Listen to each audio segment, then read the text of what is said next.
আসসালামু আলাইকুম।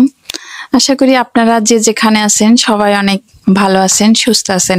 আজকে আমি আপনাদেরকে বিখ্যাত মালাই চমচম বানাই দেখাবো। এটা খুবই সুস্বাদু। এটা যে কি সুস্বাদু তা না খাইলে বুঝতে পারবেন না।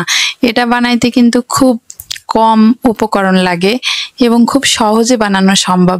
আমি কিভাবে বানালাম চলেন আপনাদের সঙ্গে শেয়ার করি। আমি এখানে একটা ডিম নিয়ে নিলাম।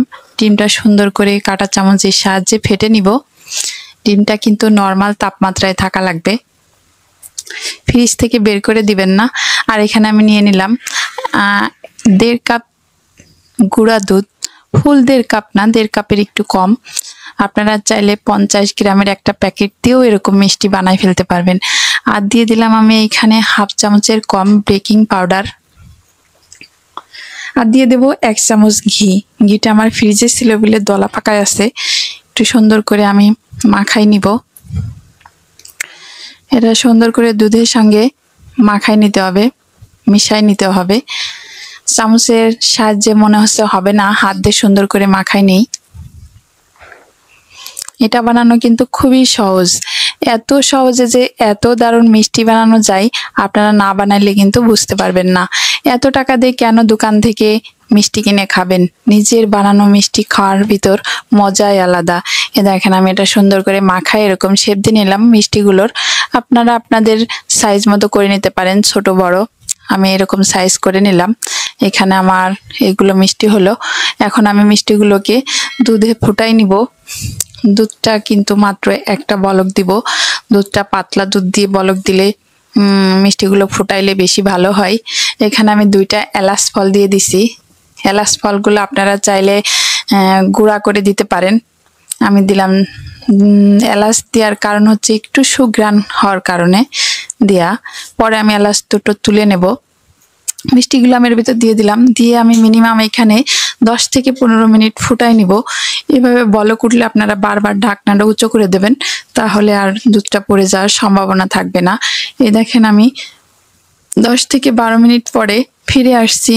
মিষ্টিগুলো কত বড় হয়েছে আর কি দারুণ সফট হয়েছে দেখেন, দেখেই বোঝা যাচ্ছে একবারে ফুলে ফুলে টইটুম্বুর হয়ে গেছে। এখন আমি এইগুলো একটু ঠান্ডা করে তুলে নিব।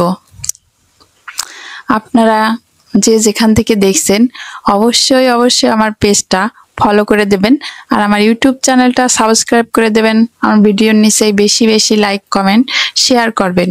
এখন আমি মিষ্টিগুলো তুলে নিয়ে একটু শিরা বানাই নিচ্ছি। আপনারা চাইলে পানি দিয়েও শিরা বানাই নিতে পারেন। আমি দুধটা অযথা কি করব, আমি দুধ দিয়ে বানাই নিলাম। দিয়ে আমি এর ভিতরে মিষ্টিগুলো দিয়ে দিলাম। আমি কিন্তু বেশিক্ষণ ফোটাবো না, মাত্র 1 থেকে 1.5 মিনিট মিষ্টিটা ফুটাবো। আমি এটা 2-3 ঘন্টা রেস্টের জন্য রেখে দিব, তাহলে এই চিনির মিষ্টিটা মিষ্টির ভিতর ঢুকে যাবে সুন্দরভাবে। এই মিষ্টিটা খাইতে যে কি মজা! আপনি এভাবে বানায়ে মালাই চমচমও বানাইতে পারেন, আবার শুধু চমচমও বানাইতে পারেন। একরকম বানায় 2টা মিষ্টির স্বাদ পাবেন আপনি।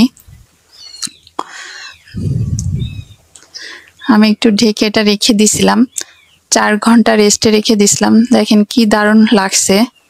এখন আপনি যদি এটা চমচম বানাইতে চান তাহলে দুধটা এভাবে ছেঁকে নেবেন, নিয়ে তারপরে মাওয়ার সঙ্গে অ্যাড করে দিবেন, সুন্দর করে কোট করে নেবেন বা শেপ দিয়ে নেবেন।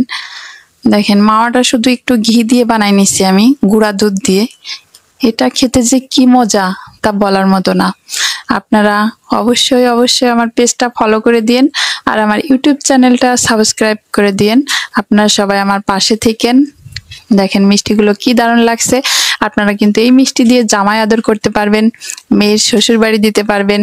ঘরে একটু টাকা খরচ করলে আপনার অনেক টাকা সেভ হবে। একটু খরচ করে যদি আপনি এই মিষ্টিগুলো নিজে হাতে বানান, মিষ্টিগুলো কিন্তু অনেক দারুণ খাইতে, খুবই মজা। আপনারা সবাই ভালো থাকবেন। আল্লাহ হাফেজ।